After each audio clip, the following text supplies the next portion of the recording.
Hello students, welcome to our canonical classes. Last video में आपने displacement reaction पढ़ी, जिसको हम सिंगल डिस्प्लेसमेंट रिएक्शन भी बोलते हैं। फाइन, अब इस रिएक्शन में हम स्टडी करने जा रहे हैं, that is double displacement reaction. Okay, double displacement reaction. Okay, तो देखिए डबल डिस्प्लेसमेंट रिएक्शन क्या होता है। डबल डिस्प्लेसमेंट रिएक्शन क्या है? डबल बार आपकी जो मेटल्स है वो क्या हो जाएंगे? डिस्प्लेस हो जाएंगे। Double means 2 times metal displace हो जाएंगे, ठीक है।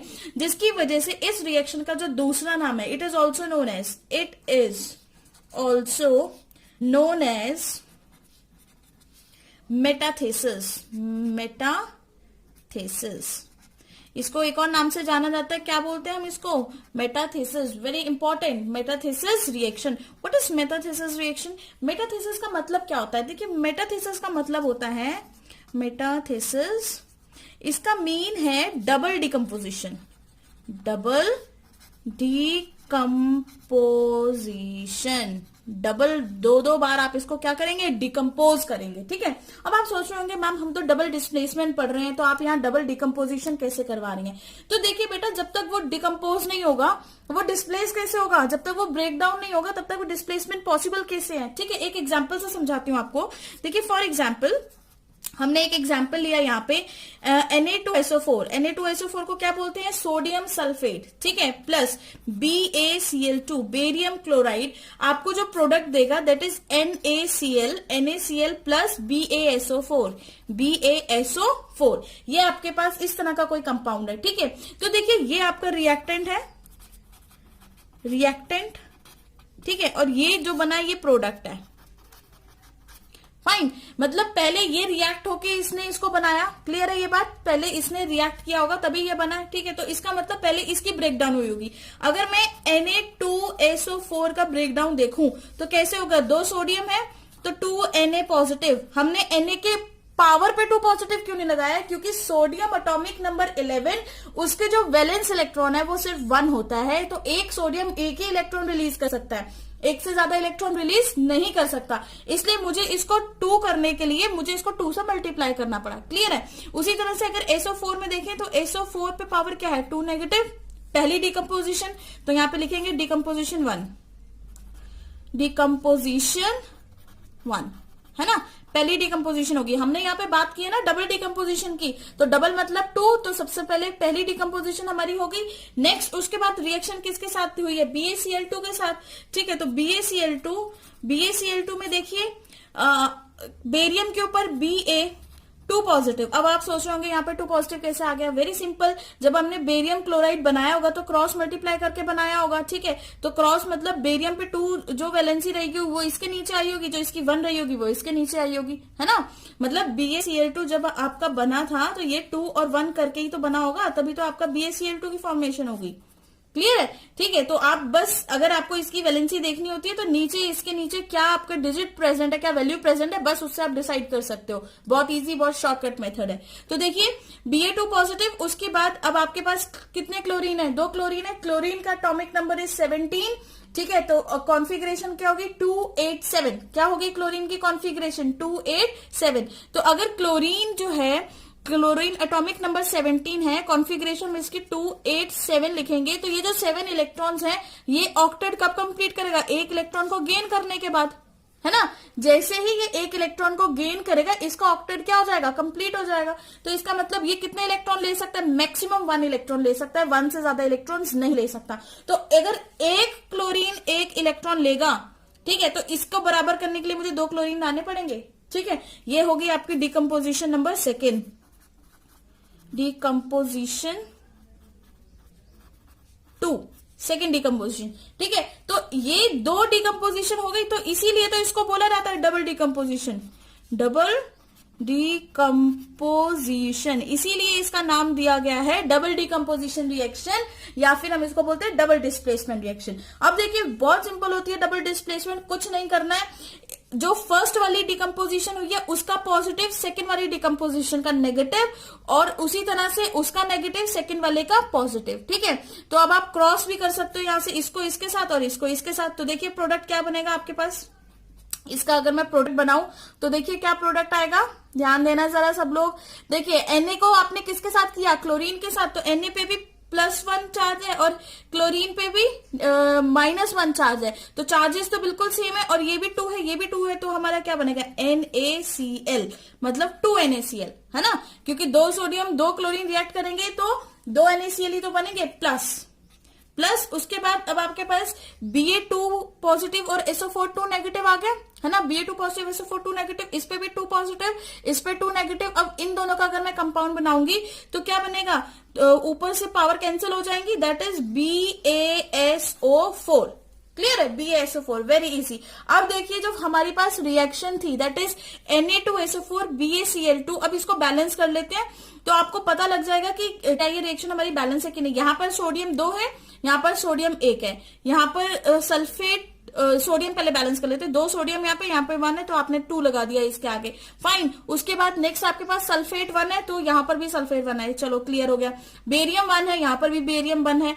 क्लोरीन 2 है, यहाँ पर क्लोरीन आपने 2 कर दिया जब 2 Na के साथ मल्टीप्लाई किया, तो हेंस इक्वेशन आपकी क्या हो गई, बैलेंस हो गई, और आपका जो प्रोडक्ट है वो भी बिल्कुल एक्यूरेट आ गया। क्लियर है, तो जब भी आपने डबल डिस्प्लेसमेंट रिएक्शन करनी है आपने यही रूल फॉलो करना है। और बहुत इंपॉर्टेंट चीज, जो आपका ये बेरियम सल्फेट बना है ये किसकी फॉर्म में बना है, पीपीटीज। कौन से कलर के पीपीटीज इसके, white coloured PPT, white colour PPT बनेंगी आपकी इससे, ठीक है।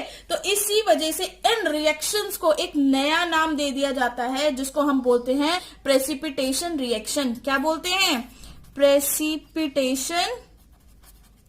Precipitation reactions. इन रिएक्शंस को प्रेसिपिटेशन रिएक्शन भी बोला जाता है, जिसमें आपका क्या बन रहा है, प्रेसिपिटेट फॉर्मेशन हो रहा है, ठीक है। उसी तरह से अगर मैं आपको सेकेंड एग्जांपल दूं, हम एक सेकेंड एग्जांपल की तरफ मूव करते हैं। सेकेंड एग्जांपल में क्या है, AgNO3 की रिएक्शन लेते हैं। चलिए, AgNO3 प्लस NaCl, AgNO3 किसके साथ रिएक्ट करेगा, NaCl के साथ। तो देखिए प्रोडक्ट क्या बनेगा, Ag यहाँ पे पॉजिटिव है, NO3 नेगेटिव है, Na पॉजिटिव है, Cl नेगेटिव है, फिर से क्रॉस कर दो, इसका पॉजिटिव इसका नेगेटिव, बनेगा AgCl, ठीक है। Ag के ऊपर +1 चार्ज रहता है, अगर आपको ये कंफ्यूजन होगी कि Ag के ऊपर कितना चार्ज है, तो Ag के ऊपर +1 चार्ज है, और NO3 क्या होता है, नेगेटिव, 1 नेगेटिव, इसके NO3 के ऊपर 1 नेगेटिव, और सोडियम पे 1 नेगेटिव, तो आपका ये बनेगा NaNO3। और यहाँ पर जो आपका AgCl है इसके व्हाइट पीपीटीज बनेंगे, इसके व्हाइट पीपीटीज बनेंगे। तो ये भी एक एग्जांपल हो गया आपका प्रेसिपिटेशन रिएक्शन का। क्लियर है, तो ये जो रिएक्शन होती है ये जनरली आयनिक कंपाउंड्स के लिए वैलिड होती है ना। These reaction usually occur in ionic compounds. ये रिएक्शन आप किसके अंदर देखते हैं, यूजुअली अकर इन आयनिक कंपाउंड्स। इंपॉर्टेंट पॉइंट है ये रिएक्शन यूजुअली किसके लिए है, आयनिक कंपाउंड्स में यूजुअली ये रिएक्शन अकर होती है। देखिए स्टूडेंट्स, आपने डबल डिस्प्लेसमेंट की फर्स्ट कैटेगरी तो पढ़ ली, दैट वाज प्रेसिपिटेशन रिएक्शन, ठीक है। अब इसी की सेकेंड टाइप अगर हम पढ़ें, that is neutralisation reaction. Neutralisation reactions. Neutralisation reaction नाम से ही क्या रिप्रेजेंट कर रही है कि वो न्यूट्रलाइज कर देती हैं किसी को भी कंपाउंड को, ठीक है।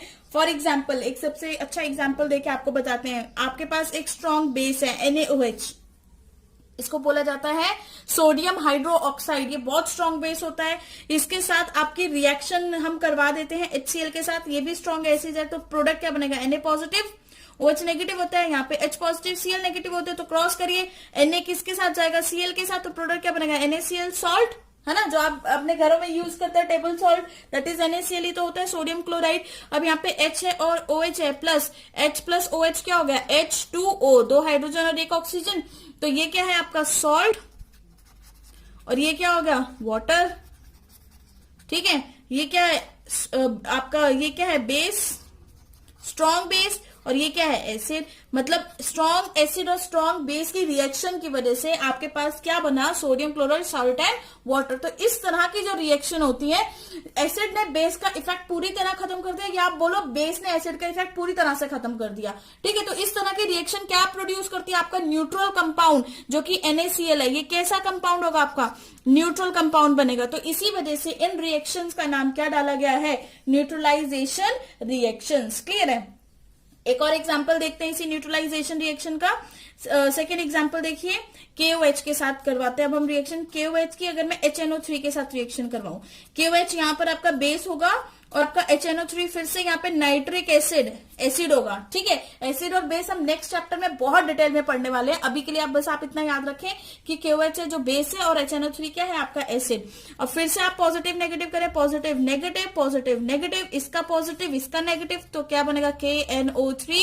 K के ऊपर +1 चार्ज होता है, NO3 के ऊपर -1 चार्ज होता है। ठीक है, तो इसलिए KNO3 बन गया प्लस OH और H क्या बनेंगे फिर से आपका वाटर H2O। ठीक है, ये भी क्या बना आपका सॉल्ट बना, ये भी सॉल्ट है। तो इस तरह की reaction are known as neutralization reaction. ठीक है, तो यहां लिख लेते हैं such reactions are known as neutralization reactions.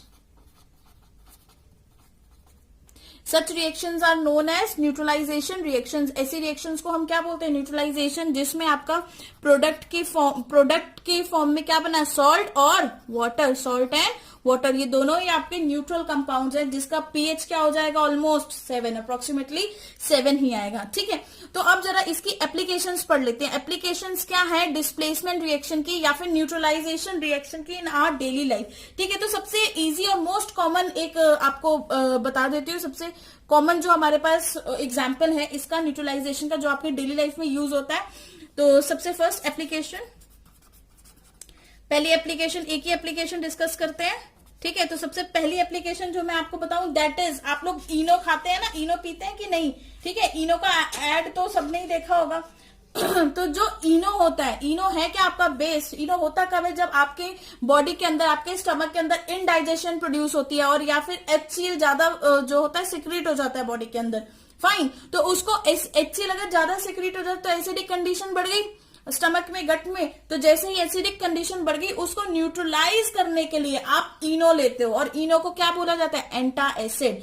ठीक है, एंटा एसिड्स क्या बोलते हैं एंटा एसिड। पहले हम ये लिखते हैं सॉरी, एंटा एसिड्स क्या होते हैं are simple bases that neutralises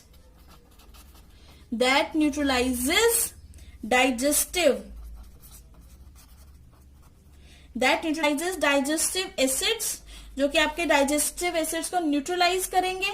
ठीक है, और इनकी एबिलिटी क्या होती है their ability to neutralise acid due to, और ये जो बेसिस होते हैं ये न्यूट्रलाइज करते हैं आपको डाइजेस्टिव एसिड को, क्योंकि उनकी जो एबिलिटी होती है their ability to digest to neutralise their ability to neutralize acid is due to hydroxide, carbonate,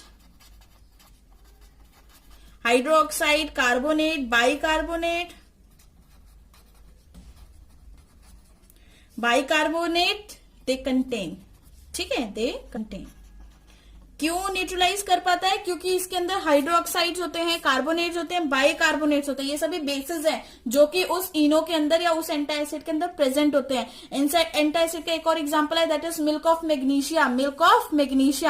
तो इनो तो आपको पता ही है वो सोडियम हाइड्रोजन कार्बोनेट होता है। एग्जाम्पल मिल्क ऑफ मैग्नीशिया का क्या होता है MgOH का होल ट्वाइस। ये क्या है आपका मिल्क ऑफ मैग्नीशिया। क्या है ये milk of magnesia. Magnesium hydroxide को मिल्क ऑफ मैग्नीशिया बोलते हैं। सोडियम हाइड्रोजन कार्बोनेट को आप सिंपल क्या बोल देते हैं इनो बोल देते हैं। फाइन, और मोस्ट इंपॉर्टेंट और क्या है आपका न्यूट्रलाइज करने का और क्या है, जब आपको कोई भी हनी भी काट जाती है तो उसके बाद आप क्या करना स्टार्ट कर देते हो, कोई भी आयरन का कड़ा पहना हो या फिर कुछ चाकू वगैरह उसको रब करना स्टार्ट कर देते हैं। ठीक है, तो वो भी क्या करती है सिक्रीट करती है आपकी बॉडी में एसिड, और आपको उसको रब कर रहे हो विद बेस। आपका जो आयरन है, आयरन का जो बैंगल है आपके पास, आप उसको रब कर रहे हो, इट मीन्स वो न्यूट्रलाइज कर रहा है उसका इफेक्ट। फाइन, तो ये जो कुछ थी आपकी डेली लाइफ की एग्जाम्पल थी न्यूट्रलाइजेशन रिएक्शन की। होप सो आपको न्यूट्रलाइजेशन रिएक्शन और या डबल डिस्प्लेसमेंट चेन रिएक्शन बहुत अच्छे से समझ आया, आपको ये भी पता लगा कि मेटाथेसिस रिएक्शन क्यों बोला जाता है, डबल डिकम्पोजिशन कैसे हो रही है और किसकी हो रही है। फाइन, तो ये इजी, बहुत इजी मेथड है, आप बहुत अच्छे से प्रैक्टिस करिए, because practice makes a man perfect. जैसे ही आपकी प्रैक्टिस अच्छी हो जाएगी इन रिएक्शंस के लिए, फिर आपको कोई भी प्रॉब्लम नहीं आएगी। Okay, thank you for listening.